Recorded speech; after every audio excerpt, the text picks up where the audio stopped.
आज की इस वीडियो में हम सेंटर ऑफ मास को डिस्कस करेंगे। ये क्लास 9 के फ़िज़िक्स में चैप्टर नंबर 4 में 4.4 ये टॉपिक है। तो ये है सेंटर ऑफ मास, इसको हम डिस्कस करेंगे। Centre of mass, centre of mass को डिस्कस करेंगे। सबसे पहले मैं सेंटर ऑफ मास को डिफ़ाइन करूँगा। A point in a rigid object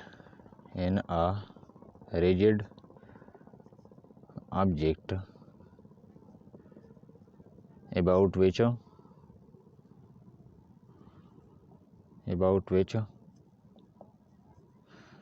the mass is distributed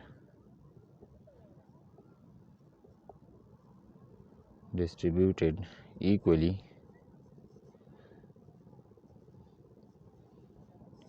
in all directions.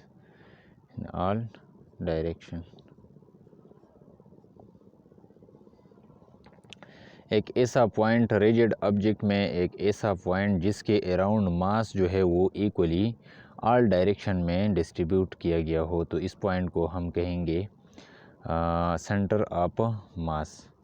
Centre of mass, इसको हम रिप्रेजेंट करते हैं CM से। CM का मतलब है सेंटर ऑफ मास, इससे हम इसको रिप्रेजेंट करते हैं। और सेंटर ऑफ मास हमारे पास एक ऐसा पॉइंट होता है, रिजिड ऑब्जेक्ट में एक ऐसा पॉइंट होता है जिसके अराउंड मास जो है वो इक्वली ऑल डायरेक्शन में इक्वली डिस्ट्रीब्यूट किया गया हो, तो उस पॉइंट को हम कहेंगे centre of mass. For example, ये अगर हमारे पास एक सर्कुलर अगर एक डिस्क हो, तो इसमें इस पॉइंट को अगर मैं सेलेक्ट करूं, तो यहाँ पर इस पॉइंट के अराउंड अगर हम देखें तो इस डायरेक्शन में मास जो है इक्वली डिस्ट्रीब्यूट किया गया है। इस तरह इन दोनों डायरेक्शंस में ऑल डायरेक्शन में मास जो है वो इक्वली डिस्ट्रीब्यूट किया गया है, तो इसको हम कहते हैं सेंटर ऑफ मास। इससे पहले एक वीडियो में मैंने पोर्स डायग्राम को डिस्कस किया था। पोर्स डायग्राम को मैंने एक्सप्लेन किया था इस चैप्टर के स्टार्ट में। एक टॉपिक था पोर्स डायग्राम, इसको मैंने एक्सप्लेन किया था इससे पहले, और इसमें मैंने आपको बताया था कि पोर्स डायग्राम में हम बॉडी को रिड्यूस करते हैं एक सिंगल पॉइंट में, और उस सिंगल पॉइंट को हम यहाँ पे सेंटर ऑफ मास कहते हैं। जिस पॉइंट में हम बॉडी को रिड्यूस करते हैं पोर्स डायग्राम में एक सिंगल पॉइंट में, तो इसको हम सेंटर ऑफ मास कहते हैं। और पोर्स जो है पॉइंटिंग अवे होगा फ्रॉम दैट पॉइंट, इसको मैंने एक्सप्लेन किया था पहले से। लेकिन सेंटर ऑफ मास वो पॉइंट है जिसमें हम बॉडी को रिड्यूस करते हैं एक सिंगल पॉइंट में। जिस पॉइंट में हम बॉडी को रिड्यूस करते हैं पोर्स डायग्राम में, तो इसको हम सेंटर ऑफ मास कहते हैं। इस तरह अगर ये एक ऑब्जेक्ट हो, ये भी एक ऑब्जेक्ट है, तो इसमें हम इस पॉइंट को सेलेक्ट करेंगे। ये जो है हमारे पास वो पॉइंट है जिसके अराउंड मास जो है वो इक्वली डिस्ट्रीब्यूट किया गया है, तो इसको हम सेंटर ऑफ मास कहते हैं। ये हमारे पास सिमेट्रिक ऑब्जेक्ट्स है, ये भी एक सिमेट्रिक ऑब्जेक्ट है, ये भी एक सिमेट्रिक ऑब्जेक्ट है, तो इसका सेंटर ऑफ मास जो है इसका ज्योमेट्रिकल सेंटर आता है, और हम इसको रिप्रेजेंट करते हैं CM से, सेंटर ऑफ मास। इस तरह अगर एक इर्रेगुलर ऑब्जेक्ट हो और इसका जब हम सेंटर ऑफ मास फाइंड करते हैं, फॉर एग्जांपल ये अगर एक ऑब्जेक्ट हो, तो इसमें भी एक पॉइंट होता है जिसके अराउंड मास जो है वो इक्वली डिस्ट्रीब्यूट किया गया हो।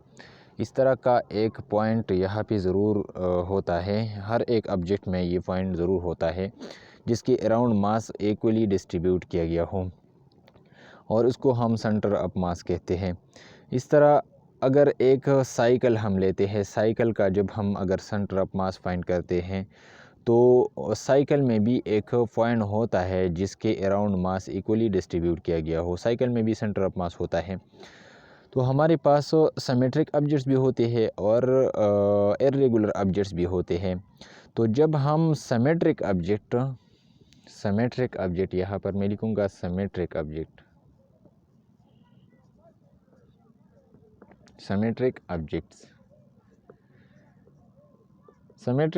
ऐसे ऑब्जेक्ट्स होते हैं जिसका शेप जो है वो जिसका शेप जो है ज्योमेट्रिकली इसका जब हम सेंटर ऑफ मास फाइंड कर सकते हैं, जिसका रेगुलर शेप हो। फॉर एग्ज़ाम्पल ये अगर एक स्क्वायर है तो ये एक सिमेट्रिक ऑब्जेक्ट है। इस तरह अगर ये एक रेक्टेंगल है तो ये भी एक सिमेट्रिक ऑब्जेक्ट है। इस तरह सर्कल हमारे पास आता है, सर्कल ये भी हमारे पास सिमेट्रिक ऑब्जेक्ट है। इस तरह अगर एक क्यूब हो, क्यूब यहाँ पर अगर मैं क्यूब यहाँ पे मैं ड्रा करूँगा, ये अगर एक क्यूब हो तो इसका भी सेंटर ऑफ मास अगर हम फाइंड करते हैं सिमेट्रिक ऑब्जेक्ट का, अगर हम सेंटर ऑफ मास कहते हैं, सेंटर ऑफ मास अगर हम फाइंड करते हैं तो इसका हम ज्योमेट्रिकल सेंटर जो है वो हम फाइंड करेंगे। यहाँ पे ज्योमेट्रिकल सेंटर इसके डायगोनल को अगर हम ड्रा करें तो इसका इंटरसेक्शन पॉइंट जो आता है इसको हम इसका सेंटर ऑफ मास के, इस तरह इन दोनों में ये है और ये है तो ये भी इसका सेंटर आता है। इस तरह इसका सेंटर जो है, सर्कल का जो सेंटर है ये आता है, ये भी एक ज्योमेट्रिकल सेंटर है, ये इसका सेंटर ऑफ मास है। इस तरह क्यूब में भी इसके अगर हम डायगोनल्स ड्रा करें, इस एज ये जो कॉर्नर है और ये जो कॉर्नर है, ये जो कॉर्नर है वो कॉर्नर, ये सारे कॉर्नर इसके दरमियान अगर हम लाइंस को ड्रा करें तो ये एक सिंगल पॉइंट पे एक दूसरे को इंटरसेक्ट करेगा। तो ये हमारे पास इसका ज्योमेट्रिकल सेंटर आता है। तो जब हम सिमेट्रिकल ऑब्जेक्ट्स का जब हम सेंटर ऑफ मास को फाइंड करते हैं तो इसका ज्योमेट्रिकल सेंटर आएगा। अब अगर इर्रेगुलर ऑब्जेक्ट्स का अगर हम सेंटर ऑफ मास फाइंड करते हैं तो फिर क्या होगा, इर्रेगुलर ऑब्जेक्ट्स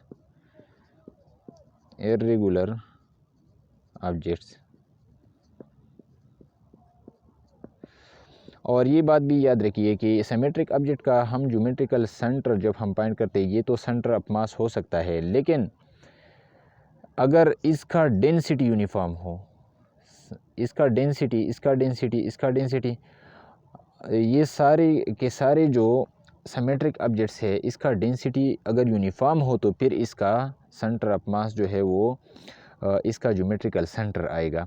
अगर इसका डेंसिटी यूनिफॉर्म ना हो, फॉर एग्ज़ाम्पल यहाँ पर अगर डेंसिटी ज़्यादा हो, यहाँ पे कम हो, यहाँ पे ज़्यादा हो, यहाँ पे कम हो, तो फिर इसका सेंटर ऑफ मास अगर यहाँ पे ज़्यादा हो, यहाँ पे कम हो, यहाँ पे ज़्यादा हो, यहाँ पे कम हो, तो फिर इसका ज्योमेट्रिकल सेंटर ऑफ मास नहीं हो सकता।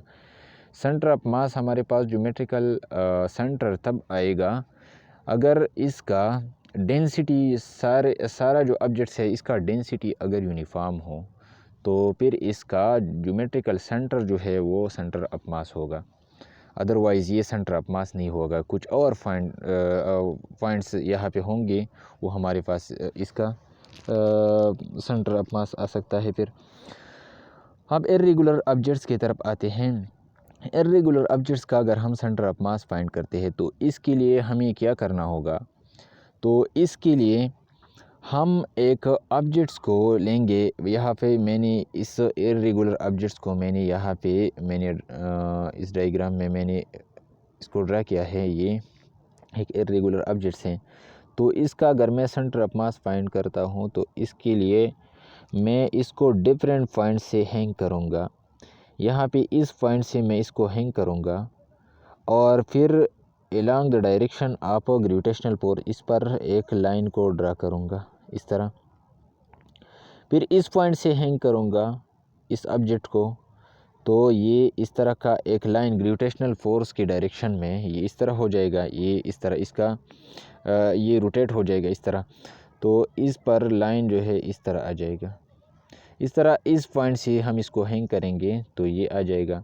इस पॉइंट से हैंग करेंगे, डिफरेंट पॉइंट से हम इसको हैंग करेंगे और इसके ऊपर हम लाइंस को ड्रा करेंगे। तो जो इंटरसेक्शन पॉइंट, सारे लाइंस का जो इंटरसेक्शन पॉइंट हमारे पास आता है वो हमारे पास इसका सेंटर ऑफ मास होगा। अब हम आते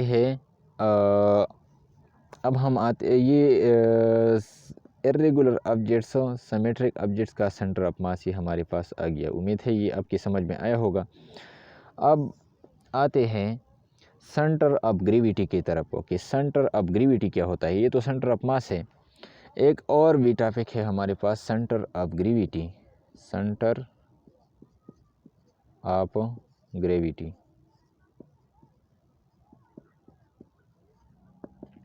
इसको मैं डिफाइन करूँगा। Centre of gravity, the point around which ये भी रिजिड ऑब्जेक्ट में होगा, ठीक है। The point around which the weight is distributed equally in all direction।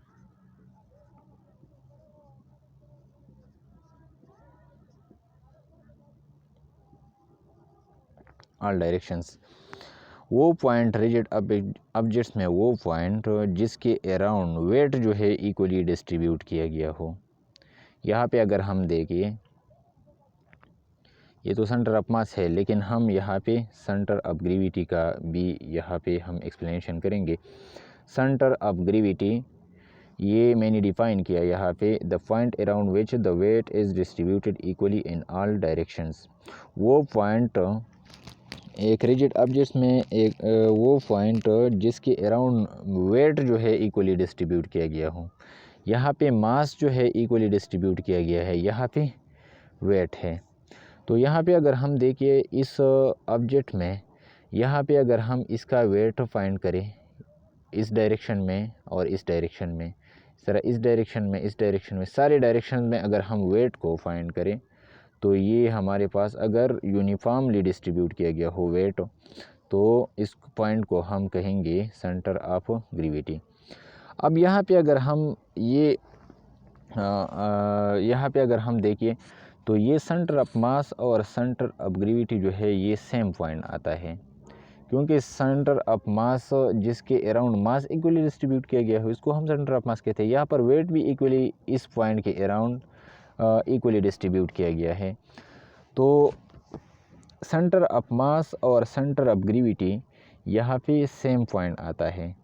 तो अगर हम यूनिफॉर्म ग्रेविटेशनल फील्ड में अगर हम सेंटर ऑफ मास और सेंटर ऑफ ग्रेविटी को फाइंड करते हैं किसी रिजिड ऑब्जेक्ट्स के लिए, तो सेंटर ऑफ मास और सेंटर ऑफ ग्रेविटी हमारे पास सेम पॉइंट आता है, क्योंकि जिस पॉइंट से मास इक्वली डिस्ट्रीब्यूट किया गया होता है, इस तरह उस पॉइंट से वेट भी इक्वली डिस्ट्रीब्यूट होता है ऑल डायरेक्शंस में। तो सेंटर ऑफ मास और सेंटर ऑफ ग्रेविटी ये सेम पॉइंट्स आते हैं अगर हम यहाँ पे देखिए, लेकिन ये हमारे पास तब ये सेम पॉइंट्स आएंगे अगर हम यूनिफॉर्म ग्रेविटेशनल फील्ड में अगर हम इसको फाइंड करते हैं सेंटर ऑफ मास और सेंटर ऑफ ग्रेविटी को, अगर हम यूनिफॉर्म ग्रेविटेशनल फील्ड में, ये हमारे पास सेम पॉइंट कब आएगा, अगर हम यूनिफॉर्म ग्रेविटेशनल फील्ड में अगर हम इसको फाइंड करें। Centre of mass and centre of gravity is the same point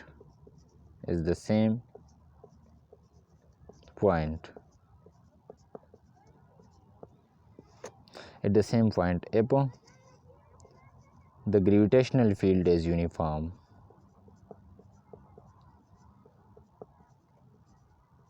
Gravitational field is uniform. अगर ग्रेविटेशनल फील्ड यूनिफॉर्म हो तो हमारे पास सेंटर ऑफ मास और centre of gravity same point आएगा।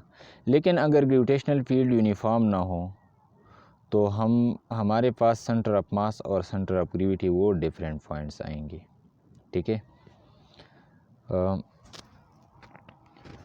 जब हम अर्थ के सरफेस पे अगर हम सेंटर ऑफ मास किसी ऑब्जेक्ट्स के लिए फाइंड करते हैं तो हम यूनिफॉर्म ग्रेविटेशनल फील्ड में होते हैं, तो सेंटर ऑफ मास और सेंटर ऑफ ग्रेविटी हमारे पास सेम पॉइंट्स आएंगे। लेकिन अगर हम स्पेस में जाए, वहाँ पे अगर ग्रेविटी ज़ीरो हो, तो वहाँ पे हमारे पास सेंटर ऑफ मास तो हो सकता है, लेकिन सेंटर ऑफ ग्रेविटी वहाँ पे हम फाइंड नहीं कर सकते, क्योंकि वहाँ पर ऑल डायरेक्शन में वेट जो है, किसी ऑब्जेक्ट का वेट जो है वो ज़ीरो होगा। हर अगर हम इस पॉइंट को लेंगे, अगर हम स्पेस में जाए और इस पॉइंट को अगर हम सेलेक्ट करें कि ये हमारे पास सेंटर ऑफ ग्रेविटी है, तो इस डायरेक्शन में इसका बी वेट 0 होगा। इस ऑब्जेक्ट का सारे ऑब्जेक्ट्स का इस डायरेक्शन में जो वेट होता है वो 0 होगा। इस डायरेक्शन में भी 0 होगा, इस डायरेक्शन में भी 0 होगा, इस डायरेक्शन में भी। तो वहाँ पर हम इसको फाइंड नहीं कर सकते। ये हम तब फाइंड करेंगे जब हम यूनिफॉर्म ग्रेविटेशनल फील्ड में हम सेंटर ऑफ मास और सेंटर ऑफ ग्रेविटी को फाइंड करते हैं तो हमारे पास ये दोनों सेम पॉइंट्स आएंगे। तो दोनों के दरमियान डिफरेंस ये है कि अगर हम सेंटर ऑफ मास और सेंटर ऑफ ग्रेविटी को अगर हम यूनिफॉर्म ग्रेविटेशनल फील्ड में अगर हम इसको फाइंड करते हैं तो हमारे पास ये दोनों सेम पॉइंट्स आएंगे। लेकिन अगर हम स्पेस में जाए वहाँ पे हमारे पास सेंटर ऑफ मास जो है वो फाइंड होता है। सेंटर ऑफ मास ये चेंज नहीं होगा, ये एवरीवेयर जो है वो ये सेम पॉइंट आएगा। लेकिन अगर हम स्पेस में जाए तो ये सेंटर ऑफ मास तो वो ये पॉइंट आता है, लेकिन सेंटर ऑफ ग्रेविटी हम फाइंड नहीं कर सकते वहाँ पे। और अगर यूनिफॉर्म ग्रेविटेशनल फील्ड ना हो, कुछ पॉइंट्स पे अगर कुछ जगहों पर अगर फोर्स ज़्यादा हो और कुछ जगहों पर अगर फोर्स कम हो, तो वहाँ पे भी अगर हम पॉइंट सेंटर ऑफ ग्रेविटी को फाइंड करते हैं तो वो एक डिफरेंट पॉइंट आएगा। ठीक है, अब ये सारी बातें हो गई हैं centre of mass, centre of gravity, irregular और सिमेट्रिक ऑब्जेक्ट्स के, और centre of mass, centre of gravity का डिफरेंस भी मैंने एक्सप्लेन किया। अब अगर हम किसी ऑब्जेक्ट का शेप अगर हम चेंज करते हैं तो इसका सेंटर ऑफ मास जो है वो चेंज होता है। ठीक है, ये भी अपने पास नोट करें कि अगर हम किसी ऑब्जेक्ट का अगर हम शेप चेंज करते हैं तो सेंटर ऑफ मास जो है वो चेंज होगा। फॉर एग्ज़ाम्पल, ये अगर हमारे पास एक ऑब्जेक्ट हो तो इसका सेंटर ऑफ मास हमारे पास ये पॉइंट आता है। लेकिन अगर इस ऑब्जेक्ट्स को अगर हम इसका शेप चेंज करें, इस तरह अगर हम इसका शेप करें, फॉर एग्ज़ाम्पल ये इसका शेप हो गया, देखिए, तो यहाँ पे जो सेंटर ऑफ मास है वो फिर ये पॉइंट आ जाएगा। ठीक है, फिर ये पॉइंट जो है सेंटर ऑफ मास होगा और सेंटर ऑफ ग्रेविटी यहाँ पे ये सेंटर ऑफ मास।